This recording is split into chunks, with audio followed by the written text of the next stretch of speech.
l'Algérie était un pays de mercenaires et les soldats algériens louaient leur service à diverses nations comme la couronne suédoise et la couronne hollandaise et même parfois la couronne espagnole.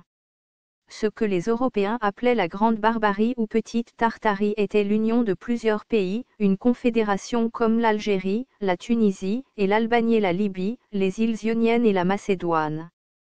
Pour le Vatican, les barbares étaient ceux qui refusaient de payer des impôts à l'Église de Rome et le mot barbare était certes une insulte, signifiant celui qui n'était pas soumis à Rome et pour dénigrer ces hommes libres il les comparait à des animaux. Pour le Talmud les non-juifs sont des goïms et donc pour l'Église catholique les non-catholiques étaient des barbares.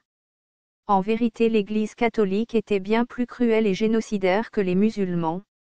Certains historiens estiment que depuis la bulle papale de 1454 l'Église catholique puis les protestants ont vidé l'Afrique et l'Amérique de presque tous leurs habitants. La colonisation et la traite des Africains débutée par les Portugais auraient fait au minimum 600 millions de morts en Afrique et la conquête ou le vol de l'Amérique aurait permis d'exterminer 600 millions d'Indiens d'Amérique.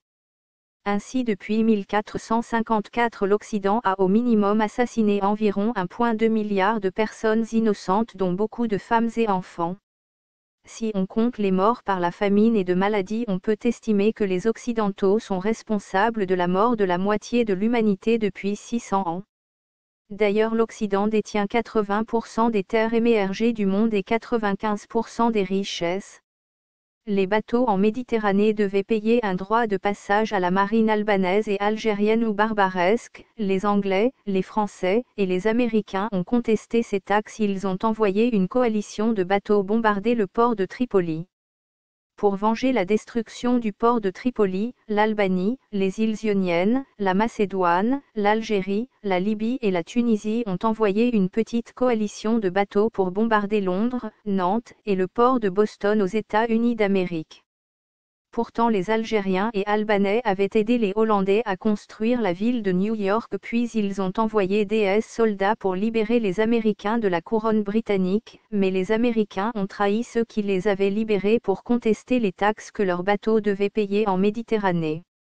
Suite aux bombardements comme les villes de Boston, Londres et Nantes étaient construites en bois, il y eut de grands incendies et surtout la ville de Boston fut détruite en majorité. Lors de la prise d'Alger en 1830 certains écrivains français décrivent des totems en bois qui ont été brûlés par les soldats français. De plus certaines tribus kabyles portaient des tatouages semblables à ceux des Indiens d'Amérique. Il est possible que certains soldats algériens aient épousé des femmes indiennes ou que même des Indiens servaient dans la marine algérienne. Il est possible que des Indiens d'Amérique vivaient à Alger avant 1830 car comment sinon expliquer la présence de totems et de statues en bois alors que l'islam interdit d'élever des statues ou des totems en bois ou en pierre.